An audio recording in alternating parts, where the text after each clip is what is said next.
অঙ্গনওয়াড়ি সেন্টারে টয়লেট নির্মাণের অর্থ গিলে খেলো এক পঞ্চায়েত সদস্য। এমনই অভিযোগ যুবরাজনগর পঞ্চায়েত এলাকায়। ক্ষোভে ফুঁসছে সংশ্লিষ্ট এলাকাবাসী। রাজ্য প্রশাসনের তরফে যতই স্বচ্ছতার প্রশাসন পরিচালনার কথা বলা হোক না কেন, একাংশ শাসক দলীয় নেতাকর্মীদের কানে দিয়ে যাচ্ছে কই। অত্যন্ত নিন্দনীয়ভাবে একাংশের বিরুদ্ধে টয়লেট নির্মাণের অর্থ লুটেপুটে খাবার অভিযোগ উঠে আসছে। এমনই ঘটনা যুবরাজনগর বিধানসভার অন্তর্গত যুবরাজনগর পঞ্চায়েতের এক সদস্যের বিরুদ্ধে। যুবরাজনগর পঞ্চায়েতের 1 নম্বর ওয়ার্ডে একটি অঙ্গনওয়াড়ি কেন্দ্র রয়েছে। দীর্ঘদিন থেকে এই অঙ্গনওয়াড়ি কেন্দ্রের বেহাল দশা। বৃষ্টি এলে অঙ্গনওয়াড়ি টিনের চাল দিয়ে অনবরত পড়তে থাকে জল।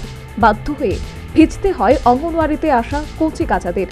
অঙ্গনওয়াড়ি সেন্টারের রান্নাঘরের হাল তো আরও বেহাল, নেই জানালা, ফলে বৃষ্টি এলে বৃষ্টির জলেই ভিজে রান্না করতে হয়। আর সেখানে টয়লেটের অবস্থা বলে তো লাভ নেই।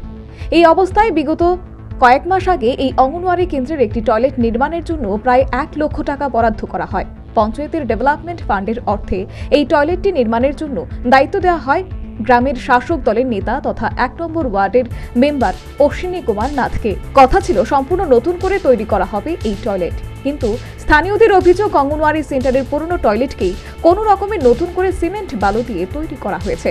টয়লেটের ছাদ সিমেন্টের স্ল্যাব তৈরির মতো মাটিতে নির্মাণ করে উপরে তুলে দেওয়া হয়েছে, যা সম্পূর্ণ বেআইনি ও ছাত্রছাত্রীদের জন্য বিপজ্জনক। লেট্রিনের ঘর তৈরি করলেও কোনো ট্যাঙ্কি করা হয়নি। পরবর্তী সময়ে চাপে পড়ে ট্যাঙ্কি বানানো হয়। টয়লেট তো এটা নতুন বানাইছে। কতদিন হইল?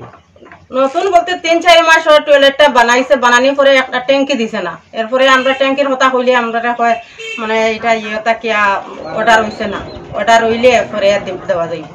পরে একজন ম্যাডাম আইছেন, ম্যাডামে দেখিয়া পরে মানে কয়েক মধ্যে আমার এটা নতুন ট্যাঙ্কিটা হইতেছে। এখন নতুন ভাবে মানে 1 মাস হইছে পরে। আর আপনার দরজা দেখি নেই? আর দরজা তো নাই, এটা তো আর ঘরের মধ্যে জল পড়ে না। না টয়লেটের দরজাটা লাগানি আমরা ইউজ করছি না, একদিনও ইউজ করছি না, মানে দরজা ভাঙ্গিয়া পড়ে গেছে। তো ট্যাঙ্কি বানানোর জন্য কাকে বলছিলেন আপনি? ট্যাঙ্কি বানানোর জন্য আমি পঞ্চায়েতও জানাইছি, এরপরে আমার ওয়ার্ডের যে মেম্বার তাইনেরও জানাইছি। তো ওয়ার্ডের মেম্বার নাম কি? অশ্বিনী কুমার নাথ।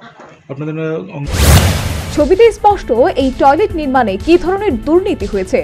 যে মেম্বারকে গ্রামের জনগণ এলাকার উন্নয়নের জন্য ভোটাধিকারের মাধ্যমে নির্বাচিত করেছেন, তিনি নিজেই উন্নয়নের টাকায় নয়-ছয় করে দুর্নীতিতে নিমজ্জিত হয়ে পড়লেন। ঘটনায় স্থানীয়দের মধ্যে ব্যাপক ক্ষোভ দেখা দিয়েছে।